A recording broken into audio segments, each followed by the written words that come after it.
আসসালামু আলাইকুম এভরিওয়ান, প্রিয় এইচএসসি শিক্ষার্থীরা, ওয়েলকাম টু এইচএসসি ড্রিমার্স। আজকে তোমাদের সামনে নিয়ে আসলাম রসায়ন প্রথম পত্রের পঞ্চম অধ্যায়ের একটি গুরুত্বপূর্ণ টপিক ভিনেগারের প্রস্তুতি এবং কৌশল নিয়ে। যদি আমরা পঞ্চম অধ্যায়ের মধ্যে সিকিউ বা সৃজনশীলের জন্য ইম্পর্টেন্ট কোনো টপিক খুঁজি, তাহলে প্রথমেই আমাদের সামনে আসা হচ্ছে ভিনেগারের প্রস্তুতি এবং কৌশল এবং সাথে গুরুত্ব।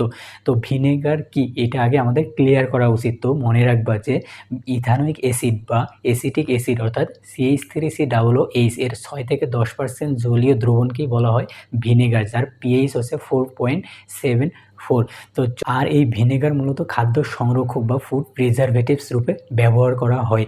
তো চলো দেরি না করে শুরু করা যাক। তখন আমরা দেখবো হচ্ছে প্রিপারেশন অফ ভিনেগার অর্থাৎ ভিনেগারের প্রস্তুতি, যেটি আমরা মূলত চিনি বা সুক্রোজ অর্থাৎ C6H12O6 থেকে তৈরি করব। আর এই চিনি বা সুক্রোজ অর্থাৎ C6H12O6 থেকে ভিনেগার তৈরি করার যে পদ্ধতি, সেটাকে বলা হয় মল্ট ভিনেগার থেকে ভিনেগার প্রস্তুতি।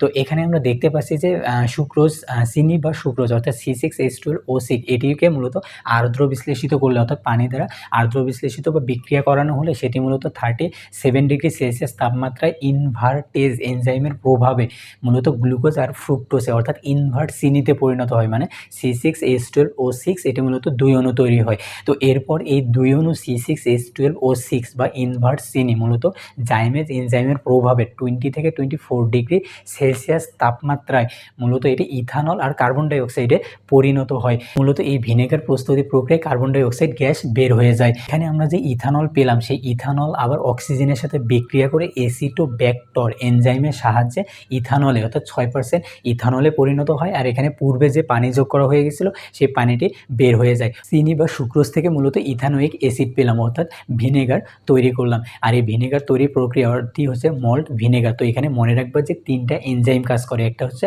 ইনভার্টেজ, একটা হচ্ছে জাইমেজ, আর একটা হচ্ছে এসিটোব্যাক্টর। তো এটা তোমাদের এইচএসসি বা অ্যাডমিশন দুইটার এমসিকিউর ক্ষেত্রে গুরুত্বপূর্ণ। তো এখানে সহজেই অ্যাডমিশন বা এইচএসসিতে এমসিকিউ কোশ্চেন করে থাকে যে নিচের কোন এনজাইমটি ভিনেগার প্রস্তুতির সাথে সংশ্লিষ্ট না বা জড়িত না। তো এই 3টা ছাড়া যে কোনো একটি অ্যান্সার, যেমন এখানে এই 3টা অর্থাৎ ইনভার্টেজ, জাইমেজ, এসিটোব্যাক্টর ছাড়া ইউরিয়েজ সহ বিভিন্ন ধরনের আরও এনজাইম দেয়া থাকতে পারে। তো অবশ্যই এই 3টা তোমরা মনে রাখবা। তো এই গেল আমাদের ভিনেগার প্রস্তুতি, যেটি মূলত একটা ইম্পর্টেন্ট বা খুবই গুরুত্বপূর্ণ খাদ্য সংরক্ষক হিসেবে ব্যবহার করা হয়। এটি কিভাবে আমাদের এই নিত্য প্রয়োজনীয় খাদ্যদ্রব্যগুলোকে সংরক্ষণ করে, সেই কৌশলটি এবার আমরা দেখব।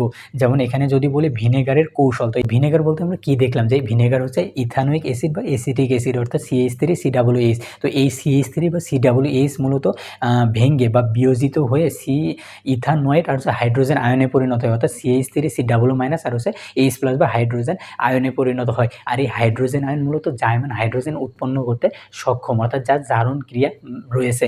তো এই জাইমান হাইড্রোজেন বা হাইড্রোজেন আয়ন কী করে, যেটি জীবন্ত ক্ষতিকর যে ব্যাকটেরিয়াগুলো আছে সেগুলোকে মূলত মৃত বা নিষ্ক্রিয় ব্যাকটেরিয়ায় পরিণত করে। অর্থাৎ আমাদের খাদ্যদ্রব্যে যে সকল ব্যাকটেরিয়া জন্মানোর ফলে আমাদের খাদ্যদ্রব্যে পচন ঘটে বা খাদ্যদ্রব্যগুলো নষ্ট হয়ে যায় বা খাদ্যদ্রব্যগুলো জীবাণুযুক্ত হয়ে যায়, সেসব খাদ্যদ্রব্যে জন্মানো ব্যাকটেরিয়াগুলোকে মৃত বা নিষ্ক্রিয় করে ফেলে এই হাইড্রোজেনের, যা মূলত ইথানোয়িক অ্যাসিড বা অ্যাসিটিক অ্যাসিড থেকে আসে, যাকে আমরা মূলত ভিনেগার বলি। তো এইভাবেই মূলত ভিনেগার আমাদের নিত্য প্রয়োজনীয় খাদ্যদ্রব্যগুলোকে সংরক্ষণ করে থাকে। তো এই কারণে ভিনেগারকে আমরা একটি গুরুত্বপূর্ণ ফুড প্রিজারভেটিভ বা খাদ্য সংরক্ষক বলি। তো এই হচ্ছে ভিনেগারের গুরুত্ব, কৌশল আর হচ্ছে প্রস্তুতি। তো আজকের এই ভিডিওটি দেখলে আশা করি তোমাদের এই ভিনেগারের যে 3টা ইম্পর্টেন্ট বা গুরুত্বপূর্ণ টার্ম আছে, যেগুলো সৃজনশীলের জন্য গুরুত্বপূর্ণ, যেমন প্রস্তুতি, কৌশল আর হচ্ছে গুরুত্ব, তো এটি নিয়ে আশা করি কোনো কনফিউশন থাকবে না বা পরীক্ষায় আসলে তোমরা ইজিলি অ্যান্সার করতে পারবা। তো এরপর যার যে পরীক্ষা আছে সেই পরীক্ষার জন্য শুভকামনা। তো এই ভিনেগার নিয়ে আরও কোনো প্রবলেম থাকলে অবশ্যই